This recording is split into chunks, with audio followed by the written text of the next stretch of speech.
October 17th at 5:04 p.m., 1989. I'm 8 years old, and I'm in the garage with my mom, and my dad's building a house 1 mile from the epicenter of the Loma Prieta earthquake.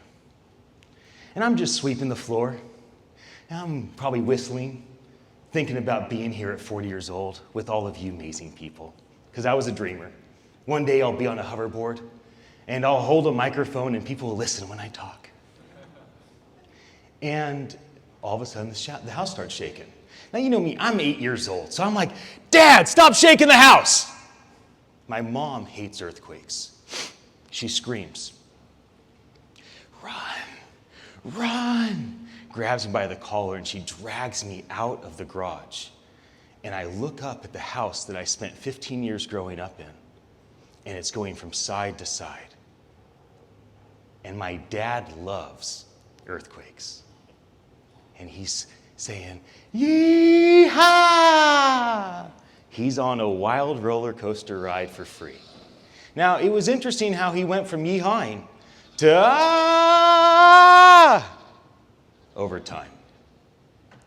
And that was a marking moment in my life where I looked at two kind of responses when an earthquake happens. One is screaming and fear and running. And my mom is fantastic, and that's just a normal response that she has. And the other is leaning into it. Grab that house and go for a ride. And I think right now we are in an earthquake for humanity. You know, people want to talk about the new normal. There's really no new normal. The old way that we operated as sons and daughters, as parents, as CEOs, as employees, as contractors, it'll never really be the same. What once was is over. And here we are at the first physical gathering that all of us have been at. And everybody's going to look at us and be like, did anybody get sick? Did anybody die? Was it worth it? Were they really wearing masks? Did you all really have 8 feet of space between you? And you're going to deal with the earthquake of just questions. You're going to deal with the earthquake of like, okay, I forgot how to network. Like, how do I follow up with people again? It's been 15 months since I've done that. And how are you going to lean into the earthquake? You know, I wrote a big list of all of the speakers today.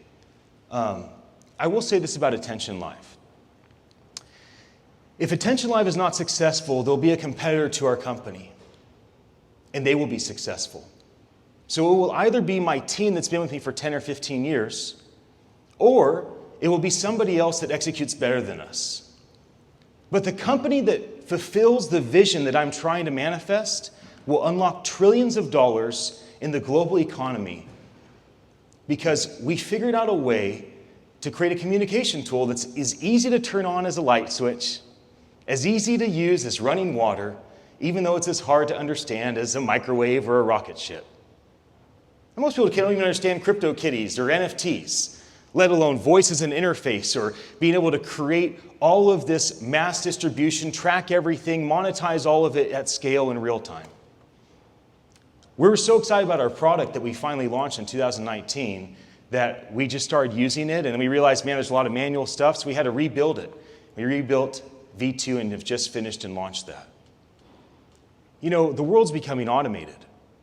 And so there's not that many things that you can do in the future if you're a human. Maybe 5 years, maybe 55 years, but eventually we're going to either teach, we're going to learn, we're going to create, or we're going to promote. Those are all things that you can do with your voice. Those are all things you can do with your ears.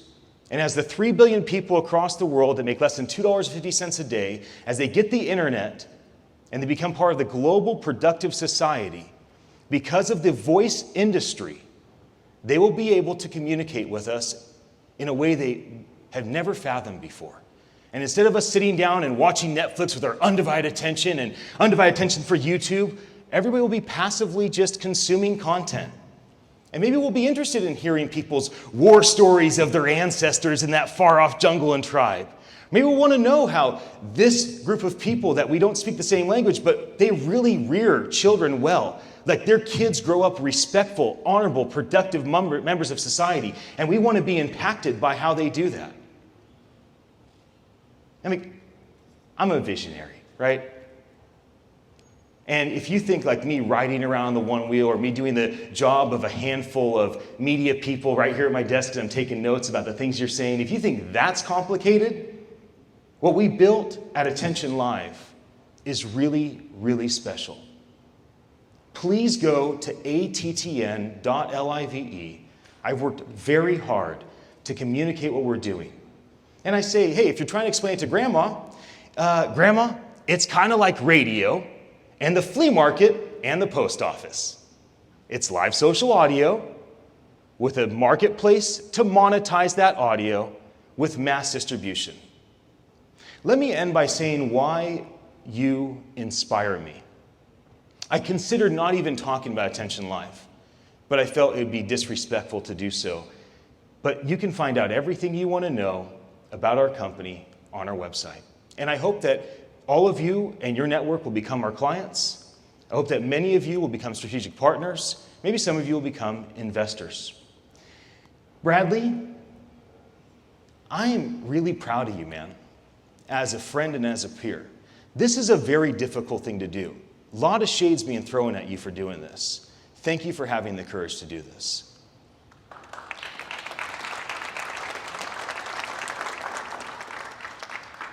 To Ed and Mr. Robinson, what you're doing in your cities, like, congratulations. That's amazing. You know, there's cities in California that have a lot to learn from you. Cities in New York that have a lot to learn from you. You know, on the coast, we're so haughty. We think so highly of ourselves. And yet, here you are in the middle of the country, really showing how it's done. And I just think it's an honorable thing of what you guys are doing for your communities. It's not about being known. It's not about getting accolades or winning national awards or global recognition. Like when you say we have a gig internet for everybody, we have 10 gigs available for everybody, like that's life transformative stuff. For Sanjay, he already left, but it's obviously amazing that him and his team went from a $4 billion market cap to a $25 billion market cap between their two companies. What an inspiration for us all. Daniela, you know, you're super inspiring to me. Like, I wish I could be a founder like you. Like, I look at humans like you, and I think, wow, that's how things are done. And the way that you shared today, you seem to embody to me confidence and humility. And so thank you for that. And thank you for what you've done, building a team, employing hundreds of people, and providing something of real significance to the enterprise customers that you serve. Joseph, it was nice to spend time with you. I don't see you. Where are you at? There. Okay, there you are. It was nice to spend time with you yesterday. And it's really fun to see the way that over 25 years, as one of the founding members of your company, you've been faithful all that time with the moves and the different roles, and now being the CEO and chairman, and for you to keep innovating, for you and your team to keep thinking about what's next. Where do we go now? Where do we go from here?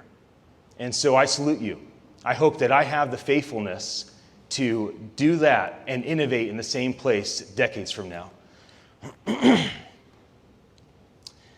Jeff, you're one of the most inspiring people in my life. I've actually gotten emotional thinking about you before. Because it's really, really vulnerable to work in front of people.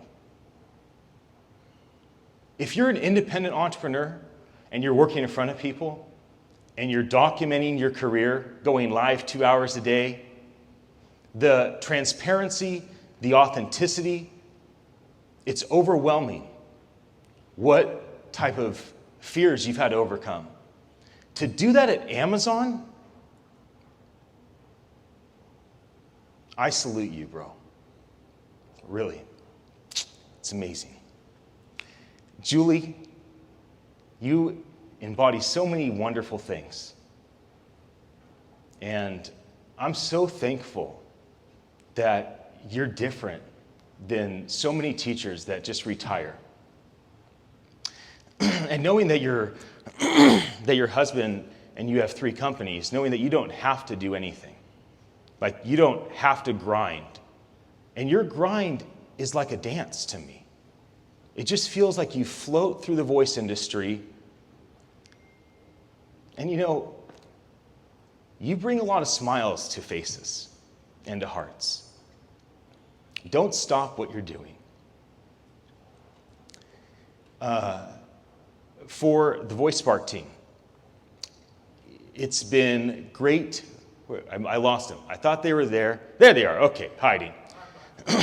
Nick, and I don't see AJ, but it's been fun to spend time with you guys. And it's always hard to come into an industry and be a content creator when you're not known. You're gonna face hurdles. Get over it. And for all of you that want to create content in any industry where you're not known, you don't get trust just because you want to help. You have to prove yourself. That's the way it works. And so be faithful, as you are. Your 50 episodes, they're fun. They remind me of Joe Rogan 10 years ago. I like what you do, man. So don't stop what you're doing. And when you're established and when you're the big deal, don't put roadblocks in front of other people. You be the one to lay down your stage and let other people come on your stage like Bradley's done for you the last couple of days. Look at what he's done, not just giving you the stage, but giving you advice and counsel, and do that for other people. For Kaizen Technologies, again, super inspired by your team. I'm trying to find, there you are. And I saw, I'm on a one wheel right now. My brain's doing a lot of things, and finding all of you out there is not that easy. Thanks for employing 240 people. Thanks for putting people to work, for taking care of families all over the world. Thanks for not staying in one little geographic location, but becoming a global company. And for the things that you're doing in this industry, our industry needs companies like yours, like Define Crowd, like Cerence, that's actually doing significant stuff for enterprise clients so that all of us can rise to that. We need you to be out there so that we can say, we can do that too. Thank you for being one of those lighthouses for us. Colin, I'm glad we're friends. I enjoy spending time with you. I think it's a really big deal that you left VoicePunch and decided to go to Speechly. I think I've been a little bit confused as to why Speechly was the place that you decided to go to. And when you say intuition, I'm like, that's cool. I'm all about intuition. But seeing your demo, we all want that. And every single e-commerce site that we visit, we want your technology to exist in those sites. So I really hope your team's successful. Because the reality is, I don't mind using 2 thumbs on a piece of glass. I don't mind using 10 fingers on a keyboard, but that is not how I want to communicate with technology the rest of my life. I want to talk to a machine. I want it to do what I ask it to do. And it seems to me like your company is really driving excellence in that area. So may you be successful in all that you and your team do. And Audrey, where'd you go? There you are. You're one of the first people I got to hug. And I'm so glad I did. I think that your sonic branding is like a hug to so many ears. It's hard what you do, because what you do, you have to keep selling new projects over and over and over, even to the same people and to new people. And you have to keep proving yourself over and over. And at one point, you were the one. And now, as you mentioned, there's so many options. But you're still the godmother of it all. And not because of what you've done, but you're still the queen because of what you're doing. And I don't know if you feel recognized at the level that you should be, but I really see you. And I see what you've done for huge companies and for my friends like Dr. Fisher. And just that alone, the impact that you've made for him, it's transformative for him to have all that eclectic different options when it comes to sound. If there's only one thing I could do today, it it would be to say what I just said about all of you. Please consider what I use my time for. The world needs to be encouraged. People need courage put into their soul. They need to be seen. They need to be recognized. Do that for others. It's worth your time, even if it means you don't talk all about yourself and what you're doing. Bradley, thank you for letting me share today.